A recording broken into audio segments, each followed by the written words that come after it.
People love miracles. We share them, celebrate them, and use them as proof that God is real. But here's the part most people skip. Almost every religious tradition warns that miracles alone are not trustworthy. Some even say the most convincing miracles can come from something evil. So here's the uncomfortable question nobody likes to sit with. What if a miracle doesn't prove God at all? And worse, what if the thing we call divine could also be deceptive? For centuries, miracles have been treated like receipts from heaven. A healing happens, an escape seems impossible. Someone survives against all odds, and immediately the conclusion is made. God intervened. But belief systems themselves tell us to slow down. They warn that power does not equal goodness, and spectacle does not equal truth. In Christianity, this warning is explicit. The Bible openly says that false signs and wonders will come, and that they will be convincing enough to deceive people who want to believe.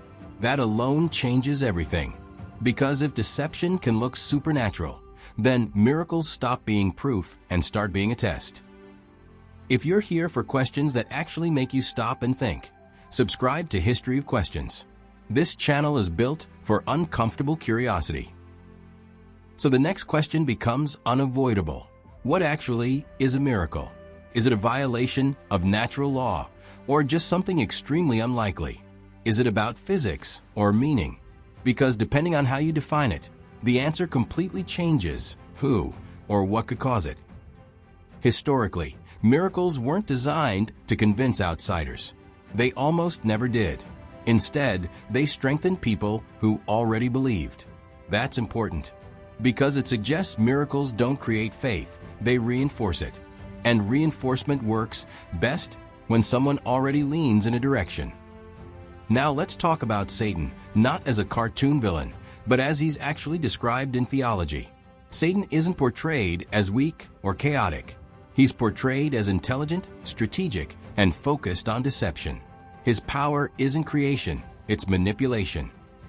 Many religious thinkers argue that God's miracles create humility and long-term transformation. Meanwhile, deceptive miracles create obsession, fear, or blind loyalty. The miracle itself isn't the test. The aftermath is. But even that isn't foolproof, because humans are experts at lying to themselves. History proves this problem. People have committed violence, built cults, and destroyed lives because they believed a miracle justified them. If outcomes alone prove divine origin, history would look very different. Instead, it's messy, and that messiness makes certainty impossible. Science complicates the picture even more. Spontaneous remission is real. Placebo effects are powerful. Mass suggestion and emotional contagion are well documented. The human brain can generate experiences that feel more real than reality itself. If you like when belief and science collide instead of shouting past each other, subscribe to History of Questions. Here's the uncomfortable truth most scholars agree on quietly. There is no physical test that can prove a miracle came from God and not Satan. No scan, no experiment, no historical method. Everything rests on interpretation, trust, and worldview. This leads to a deeper realization. Maybe miracles were never meant to be proof. Maybe they were meant to reveal what we already lean toward. Because if belief required certainty, faith wouldn't exist. It would just be observation. What's interesting is that this idea isn't unique to Christianity. Across cultures, stories warn about deceptive supernatural power, trickster spirits, false signs, illusions meant to mislead. Different names, same warning. Power alone is never trustworthy. This is why History of Questions exists. If you want more long-form thinking like this, hit subscribe. So why do humans crave miracles as proof? Because doubt is uncomfortable. We want something dramatic that ends the argument. But history shows that proof doesn't end debates, it creates new ones. Even undeniable events divide people. Most believers don't believe because of miracles. They believe because of trust, upbringing, community, and meaning. Miracles usually come later. serving as emotional anchors rather than logical foundations. So can Satan do miracles?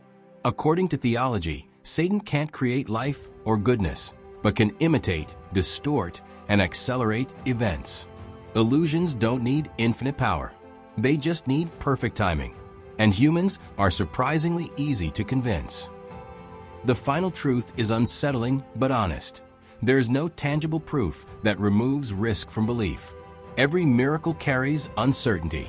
Faith traditions admit this openly. Doubt isn't failure, it's part of the experience.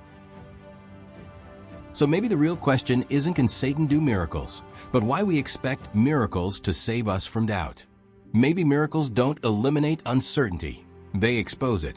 If this question stayed with you longer than expected, that means it worked. This is History of Questions. And the most important questions never let you rest easy.